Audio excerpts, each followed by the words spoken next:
Wow, masih ada 30 yang ada di ruangan. Baik, Bapak Ibu sekalian, kita akan masuk ke sesi tentang pemahaman kurikulum. Ya, Bu Fitri bisa bantu saya ya di kurikulum ya. Oke, Bapak Ibu, apa yang Bapak Ibu ingin ketahui tentang kurikulum? Sekarang kan beredar ya tentang masalah apa sih itu deep learning gitu ya. Apa itu project based learning? Apa itu kurikulum? Apa-apaan itu gubernur tuh ada kebijakan begini begini begini gitu ya. Sampai juga kembali kepada apa tuh dinas pendidikan juga mengatakan ada peraturan begini-begini. Aduh apa sih liar saya mah kadang-kadang orang bicara gini, ini mah memang katanya ya ganti menteri ganti kebijakan begitu ya. Sementara kalau Bapak Ibu kita tanyakan kepada dari pihak pemangku kebijakan itu sendiri, prinsipnya adalah kurikulum tidak pernah berlaku surut, Bapak Ibu sekalian. Ya, tidak pernah berlaku surut, ya. Kalau boleh nanti saya izin ya, Bu Fitri, apakah mau disiarkan tentang kurikulum yang baru saat ini atau mau gimana? Ada satu slide yang Bapak Ibu sekalian bisa saya siarkan ya kaitan dengan kurikulum, yaitu tentang deep learning gitu ya, tentang deep learning, yaitu tentang perubahan kurikulum ya. Nah, seperti ini ya, sebentar. Kemarin kita sudah mengikuti satu uh, webinar ya, satu webinar, dan saya sekarang sharingkan kepada Bapak Ibu sekalian ya. Kebetulan saya dapatkan karena yang uh, kepala pusat kurikulumnya itu kebetulan adalah teman kuliah saya waktu dulu. Nah ini ya, saya sosialisasikan. Coba cek Bapak Ibu sekalian. Sudah terlihat? Sudah terlihat ya Bapak Ibu sekalian? Baik, kita coba lihat. Nah ini, saya coba diseminasikan. Jadi istilahnya kita juga sekolah punya kewajiban untuk membagikan gitu ya informasi tentang kebijakan di dalam pendidikan itu kepada orang tua. Gitu ya, tidak hanya kepada siswa, tidak hanya kepada yayasan, tetapi juga orang tua nampaknya di masa sekarang itu harus tahu juga tentang yang namanya kebijakan berkaitan dengan kurikulum nasional. Nah, ini dia ya Bapak Ibu sekalian, kemarin kita sudah mengikuti gitu ya. Mengikuti yaitu yang saya bilang teman saya itu adalah ini. Ini adalah Dr. Laksmi Dewi, Magister Pendidikan. Ini adalah teman saya, Bapak Ibu sekalian. Teman saya waktu 12 tahun yang lalu, saya kuliah bareng dengan dia. Gitu ya. Jadi saya sangat memahami juga bagaimana Bu Lasmi ini berpikir gitu ya, bagaimana dia ketika menyampaikan tentang pengembangan kurikulum saat ini itu saya sudah satu frekuensi dengan dia. Begitu ya. Nah, ini ada 12 slide, tapi saya coba mereproduksi apa yang disampaikan. Jadi yang pertama adalah tentang landasan hukum daripada perubahan kurikulum yang saat ini diberlakukan.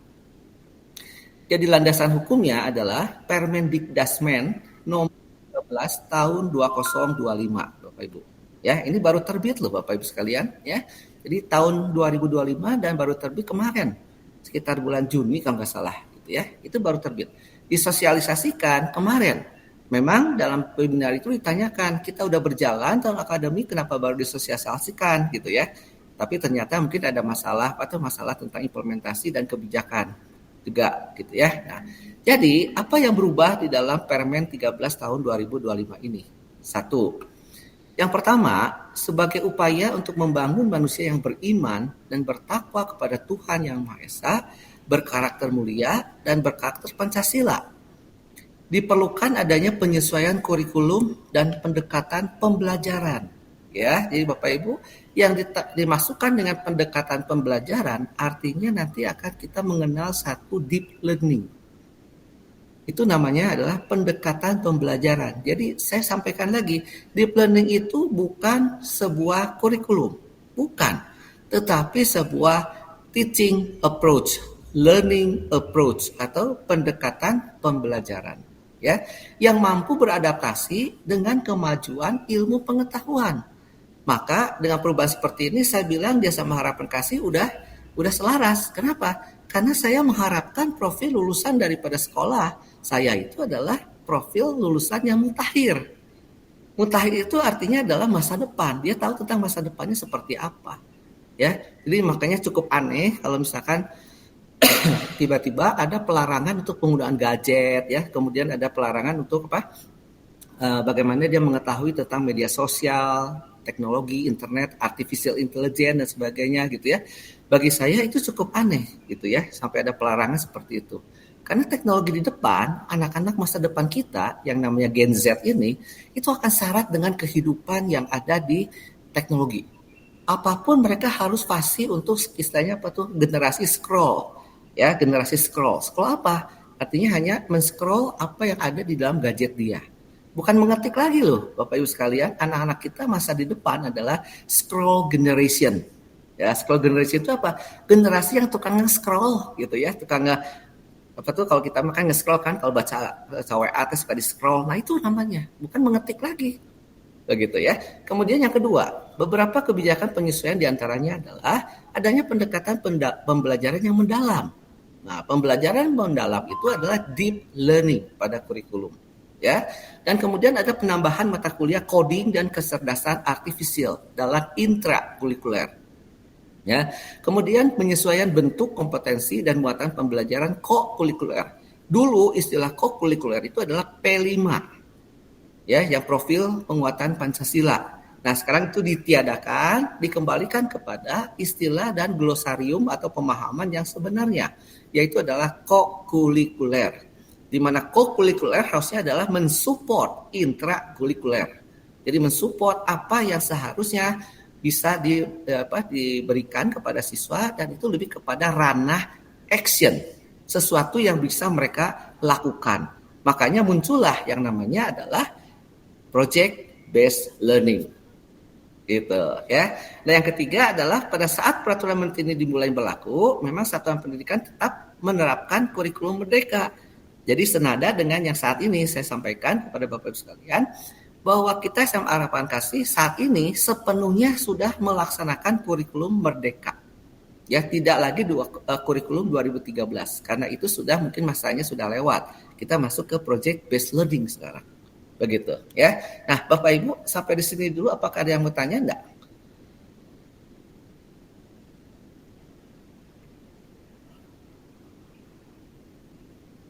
Belum ada? Baik, kalau belum ada saya lanjutkan ya Bapak Ibu sekalian. Nah, ini dia. Nah, pembelajaran mendalam itu merupakan pendekatan. Ya, jadi artinya bukan kurikulum. Tapi pendekatan yang memuliakan untuk meningkatkan kompetensi murid secara optimal. Ya, jadi kerangka kerjanya adalah tentang profil lulusan, ada prinsip pembelajarannya, ada kerangka pembelajarannya, gitu. Ya, jadi pencapaiannya difokuskan kepada 8 dimensi profil lulusan melalui ada kesadaran, ada bermakna dan menggembirakan. Nah, gitu, Bapak Ibu sekalian. Ya, jadi itu gambarnya saja. Boleh di screenshot Bapak Ibu sekalian. Boleh Bapak Ibu nanti bagikan kepada teman-teman yang nanya, apaan sih kurikulum sekarang tuh deep learning ya? Mungkin Bapak Ibu juga bisa sebagai apa? Sebagai agen ya, atau diseminator, atau orang yang menjadikan kepanjangan tangan bagi sekolah, khususnya SMA Harapan Kasih, untuk bisa mensosialisasikan tentang bagaimana kurikulum sekolah ini dilakukan. Gitu ya, khususnya mungkin di SMA Harapan Kasih ya. Itu sebetulnya untuk menetralisir kadang-kadang gini, karena ketidaktahuan Bapak Ibu sekalian ya, akhirnya Bapak Ibu sekalian terseretlah terhadap isu-isu yang faktanya tidak demikian. Gitu, contohnya ya, saya pernah mendengar dengan siswa, dengan orang tua, kemarin saya ngobrol ya dengan orang tua, dia bilang, Pak, kenapa ya SMA Harapan Kasih kok siswanya sedikit, katanya. Gitu ya, mending gak ada yang mau Pak masuk ke SMA Harapan Kasih, ini tidak bonafit. Itu ya, pernyataannya seperti itu. Kalau tadi Bapak Ibu melihat data yang disampaikan oleh Ibu Fitri, kira-kira kita berkurang atau bertambah siswanya? Kita kan harus memberikan jawaban berbasis data kan, bukan berbasis kepada hanya subjektivitas atau yang perasaan saya. Rasanya mah SMA teh jelek ya katanya. Rasanya kan ya, itu mah subjektif kan. Tapi ternyata coba Bapak Ibu lihat faktanya. Tahun ini kita ada siswa lulusan yang bisa masuk ke perguruan tinggi negeri. Ya. Jumlah siswa kita tahun ini sudah naik menjadi 90. Apakah bisa dikatakan kita jelek? Sebetulnya kan tidak. Kalau kita berbasis kepada data Bapak Ibu sekalian. Jadi artinya Bapak Ibu sekalian, jangan sampai terseret dengan sesuatu perkataan yang sifatnya adalah subjektivitas. Gitu ya, jangan subjektivitas, bahkan tidak didasarkan kepada data atau tapi hanya didasarkan kepada suka dan tidak suka, like and dislike. Nah, kalau kita sudah bicara tentang like dan dislike, itu mah udah susah karena itu masing-masing punya seleranya masing-masing. Ya, tapi saya akan coba ajak Bapak Ibu sekalian, ketika kita bicara dengan apapun, kita harusnya punya data. Ya, seperti saya sekarang ngomong. Saya bicara bahwa saya adalah sekolah nasional. Apa datanya bahwa saya sekolah nasional? Karena saya punya NPSN. Saya sudah terakreditasi. Di tahun kedua saya sudah terakreditasi. Sehingga ijazah pun ditandatangani oleh SMA Harapan Kasih. Begitu, ya kan? Nah, itu kan sesuatu hal yang berbasis data dan memang baik. Seperti tadi akreditasi. Kenapa tahun lalu saya tidak akreditasi, tidak pakpikpuk gitu ya, tidak pakpikpuk pastinya harus nyiapin ini, nyiapin dan sebagainya. Kenapa? Meskipun kita udah siapkan waktu itu, saya sudah membentuk satu tim. Karena waktu itu ya ternyata dari referensi dari data yang ada di Dinas Pendidikan Provinsi Jawa Barat, SMA Harapan Kasih itu sudah dikenali sebetulnya. Gitu ya. Akhirnya kita mendapatkan auto rolling dari akreditasi yang tetap bertahan di unggulan A. Nah, seperti itu ya Bapak Ibu sekalian. Berikutnya Bapak Ibu sekalian.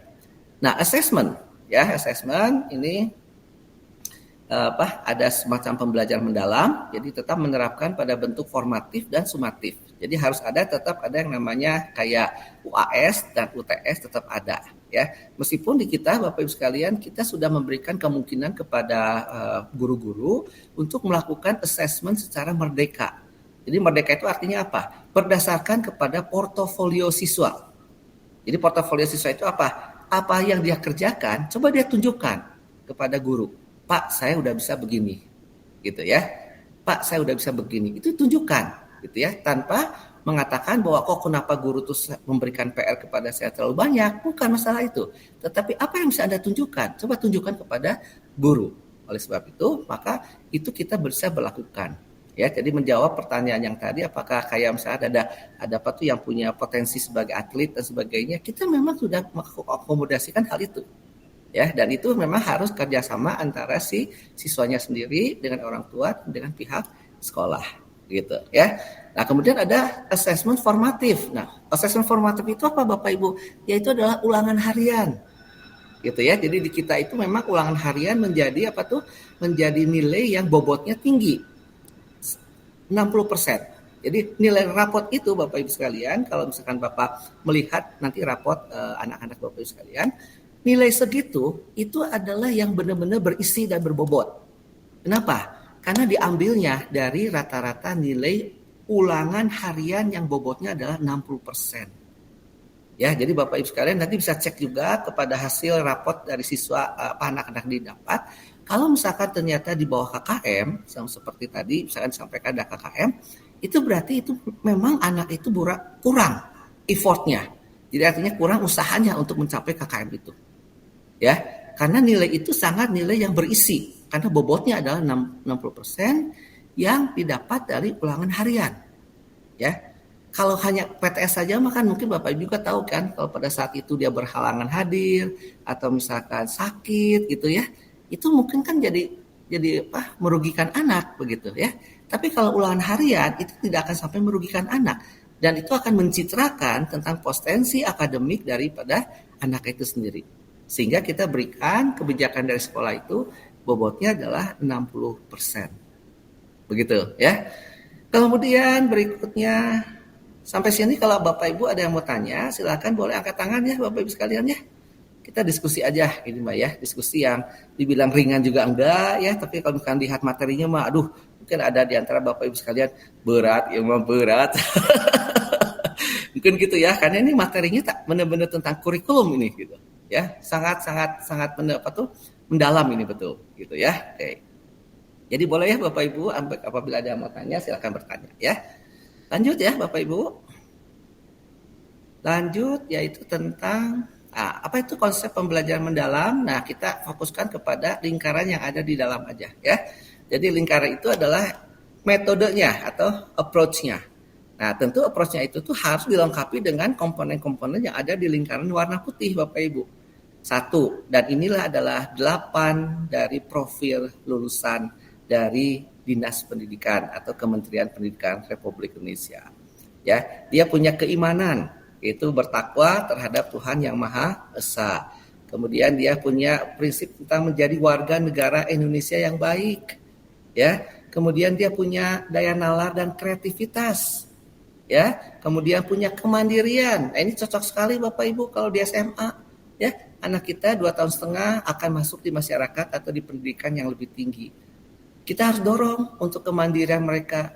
Kita harus dorong dia juga untuk berpikir tentang cita-cita mereka mau jadi apa. Ya, sehingga mereka bisa menentukan kira-kira nanti saya melanjutkan ke perguruan tinggi seperti apa. Apa yang harus saya siapkan. Dan itu kita berikan semenjak dia di kelas 10. Kalau Bapak Ibu tanya ke anak-anak kelas 10 sekarang yang kemarin sudah sudah menjalani MPLS, coba tanyakan kepada anak-anak kita. Kamu waktu MPLS dikasih pesan nggak bahwa kamu harus tahu tentang diri kamu dan harus bisa memilih bagi diri kamu kira-kira mau jadi apa? Coba tanyakan ya, cross check ya Bapak Ibu sekalian ya kepada anak-anak yang kelas 10 sekarang, tanya, kemarin kamu dikasih pesan nggak sama sekolah? Kamu harus jadi mandiri dan kemudian kamu harus bisa berpikir tentang saya pengen jadi apa? Saya ingin melanjutkan kemana? Tanya, coba. Tanyakan ke mereka ya supaya kita bisa kerjasama ya Bapak Ibu sekalian. Sebagai orang tua nanti anak itu akan bertanya kepada papa mama dan papa mama juga akan mendorong dia untuk menjadi mandiri gitu ya. Kemudian mahir dalam berkomunikasi. Ya artinya dia bisa bercerita atau bisa mengungkapkan perasaan dia gitu ya, tapi dengan tidak melampaui tata krama dan sopan santun ya. Jadi kalau misalnya ada anak yang istilahnya ngomongnya ngebentak kepada orang tua, lebih baik Bapak Ibu patahin gitu ya. Kasih tahu ke sekolah, ini anak melawan saya ini orang tua. Itu nggak bagus gitu ya. Tapi kita harus kasih kesadaran. Tidak boleh yang namanya ngebentak kepada orang tua. Apalagi memerintah orang tua. Misalkan, mama coba beli ini, kalau enggak aku bunuh diri. Tuh jangan sampai begitu ya. Kemudian tentang dia sehat jasmani dan rohani, Bapak Ibu sekalian, dia bisa bekerja sama dengan sesama, kolaborasi, dan dia punya daya nalar yang kritis. Dia bisa melihat satu persoalan dan dia akan carikan solusinya seperti apa. Nah, ini adalah 8 profil daripada lulusan yang dicanangkan oleh Kementerian Pendidikan Republik Indonesia. Ya, oke. Kemudian, nah ini penyesuaian kurikulum Bapak Ibu sekalian. Jadi apa yang dilakukan oleh sekolah khususnya di SMA Harapan Kasih sebagai informasi buat Bapak Ibu sekalian, itu sebetulnya kita 50% mengadopsi kepada kurikulum nasional. Kenapa? Karena kita itu sekolah nasional. Gitu ya. Tapi 50% kita akan mengadopsikan dengan budaya dan kultur serta kebutuhan dari para siswa yang spesifik ada di SMA Harapan Kasih. Gitu ya. Jadi kalau misalkan mohon maaf kalau misalkan Bapak dan Ibu ada yang mengatakan gini, kenapa sih terlalu mengikuti peraturan pemerintah? Ya itu mah harus wajib karena kita ada di sekolah di bawah lingkungan pemerintah Republik Indonesia. Ya. Kalau misalkan jadi Ibu mengatakan kenapa sih kita nggak diturutin aja dan sebagainya, ya itu mah kita harus tahu bahwa ini ada bagian yang diturutinnya juga nggak bisa semuanya gitu karena itu sudah masuk ke ranah subjektivitas dari masing-masing siswa begitu ya. Jadi mohon pengertiannya ya Bapak Ibu sekalian, kita kerjasama dan saya juga minta maaf kalau misalkan ada beberapa hal yang yang misalkan gini yang Ibu inginkan tidak bisa kita penuhi karena memang kita juga terkendala tentang hal-hal yang seperti itu. Ya, jadi yang penting kuncinya adalah apabila Bapak dan Ibu mau berkomunikasi dengan kami dan kami juga akan komunikasikan permasalahan kami, itu akan jauh lebih baik ya daripada hanya mengungkapkan sesuatu tetapi sifatnya sepihak gitu ya.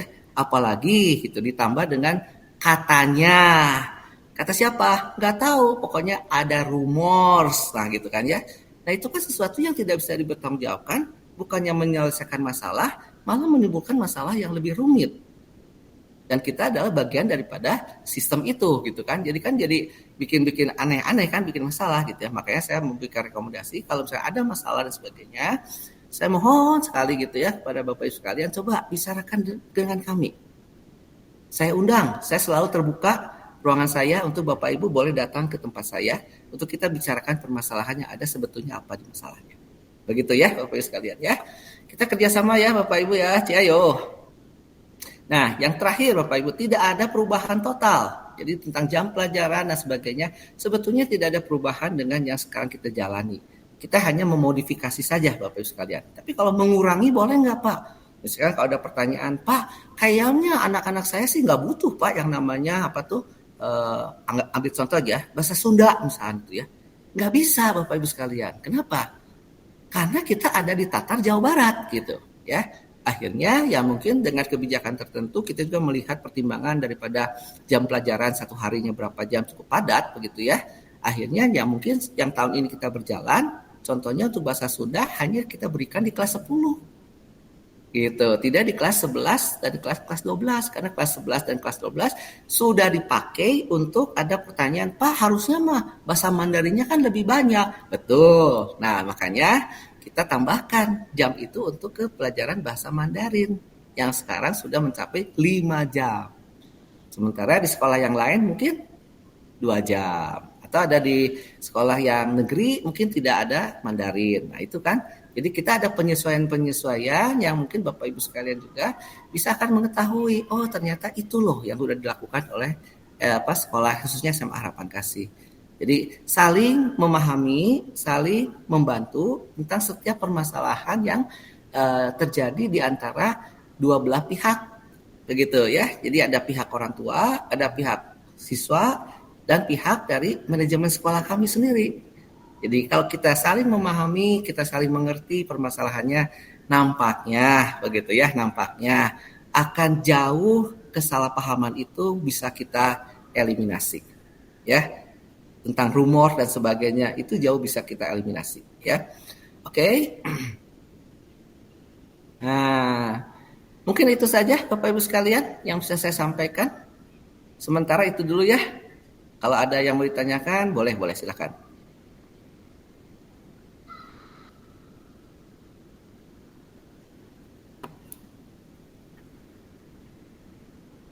Ada yang mau bertanya? Bu Fitri, kalau suara saya hilang nggak? Nggak kan? Jelas Pak. Ada jelas. Masih ada Ibu Novi, Ibu Lani, Ibu Inci, Bapak David Christian, Ibu Ciara, Pak Kendi, Ibu Deborah, Ibu Anita, Ibu Enji, Pak Kenzo, Pak Yuda, Ibu Maristela, mamahnya Maristela, Ibu Yanti, sama Ibu Sani, serta siapa lagi ya? Yang belum disebut siapa coba? Bu Mary, ya belum disebut. Bu Silvi gitu ya. Ada yang mau ditanyakan Bu? Bapak, ada yang mau ditanyakan tentang kurikulum? Enggak Pak, sudah cukup Pak, makasih infonya. Udah ya? Oke, baik. Semua sudah cukup ya informasinya ya? Oke, siap. Baik, kalau gitu kita bisa akhiri kalau gitu ya. Terima kasih ya Bapak, Ibu yang mau masih ada di ruangan untuk mendengarkan juga kurikulum.